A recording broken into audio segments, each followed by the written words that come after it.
Negara luar macam Indonesia, Datuk, sebenarnya diorang sangat protect ekonomi lokal mereka.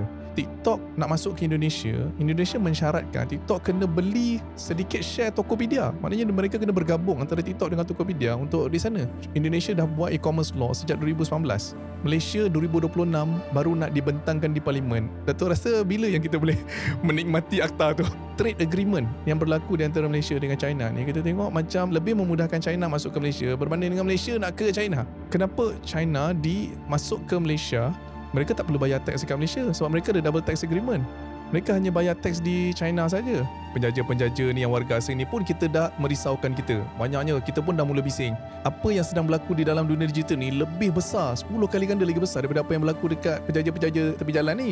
Sebab bila kita tengok penjaja tepi jalan ni, jika ada apa-apa masalah, at least kita boleh dakwa, kita boleh tangkap.